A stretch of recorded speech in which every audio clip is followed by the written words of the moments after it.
Hello, xin chào các bạn đã quay trở lại với review 5 phút. Ở cuối tập trước, sau khi thử vận chuyển hồn lực trong cơ thể thất bại, Vũ Hạo quyết định thí nghiệm hồn lực lần thứ hai ở bên ngoài cơ thể.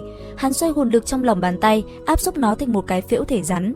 Lần này, hắn chủ động mớm thêm hồn lực cho nó. Bất ngờ xảy ra, cái phễu tự động tăng tốc, không chỉ hút thiên địa nguyên lực xung quanh mà còn quay sang đòi hút hồn lực của hắn. Thấy ngon nhưng sợ nổ trong lều, Vũ Hạo lập tức dùng mô phỏng tàng hình, lén chuồn khỏi doanh trại, chạy xa 10 km. Tại một khe núi, hắn làm lại thí nghiệm với lượng hồn lực lớn hơn. Rất nhanh, một cái phễu cỡ nắm tay hình thành. Từ xa 200 m, Vũ Hạo quan sát, cái phễu tiếp tục hút năng lượng, hút cả đất đá, phình to và bắt đầu quay loạn xạ. Thấy nó sắp mất khống chế, Vũ Hạo cảm nhận được nguy hiểm, vội nhảy bổ nấp sau một sườn núi. Tích tắc sau, một tiếng nổ kinh thiên động địa vang lên. Khi Vũ Hạo ngẩng đầu, hắn thấy một cái hố khổng lồ, đường kính 30 m, sâu 10 m. Uy lực này ngang ngửa một kích toàn lực của hắn, dù chỉ dùng chưa tới 1/10 hồn lực. Nhận ra món đồ chơi này quá nguy hiểm, hắn quyết định trở về học viện hỏi Huyền lão. 2 ngày sau, cả nhóm đã có mặt ở Sử Lai Khắc. Hoắc Vũ Hạo vừa đến Hồ Hải Thần thì liền gặp Huyền lão ở đó. Tại đây, ông nói cho hắn biết tình hình chiến sự hiện tại cực kỳ tồi tệ. Đế quốc Thiên Hồn đã mất hơn 2/3 lãnh thổ và đang cầu viện Sử Lai Khắc. Bản thể tông trong trận chiến này đã suýt bị diệt môn. Độc Bất Tử khi giao chiến với người của Thánh Linh giáo do Nhật Nguyệt Đế quốc phái đến đã bị thương nghiêm trọng. Không chỉ vậy, thế hệ trẻ của bản thể tông cũng gần như bị hạ gục. Trong đó có Long Ngạo Thiên mà Hoắc Vũ Hạo quen đã bị hồn đạo khí cấp 9 nhắm trúng, khiến hắn tử vong ngay tại chỗ. Nhắc đến chuyện này, Huyền lão vô cùng đau đầu. Ông thở dài nói: "Ta không phải một người am hiểu làm lãnh tụ. Nếu như Đế quốc Nhật Nguyệt phát động trễ mấy chục năm thì tốt biết bao nhiêu a. Khi đó con đã trưởng thành, gánh nặng này lão phu cũng liền giao cho con. Hiện tại, chỉ cần Diệp Tịch Thủy và Long Tiêu Giao còn đó, phe chúng ta không thể thắng, trừ phi thú thần Đế Thiên chịu giúp. Nhưng Đế Thiên lại ước gì nhân loại tự sâu xé lẫn nhau."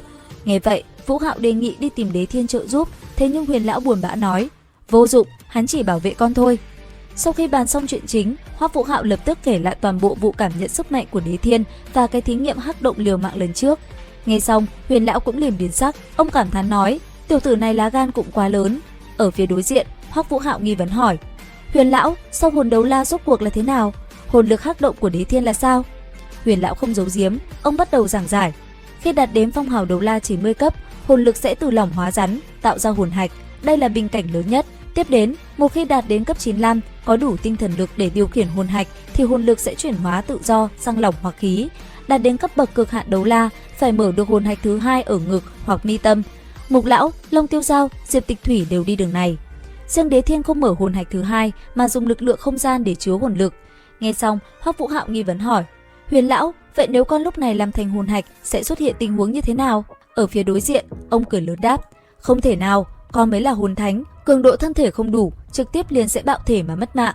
Nói đến đây, Huyền lão cũng cực kỳ tò mò, ông hít vào một hơi rồi lên tiếng: "Tốt, ta giúp con thủ hộ, con có thể tiến hành thử nghiệm một chút, xem cực hạn của con ở đâu."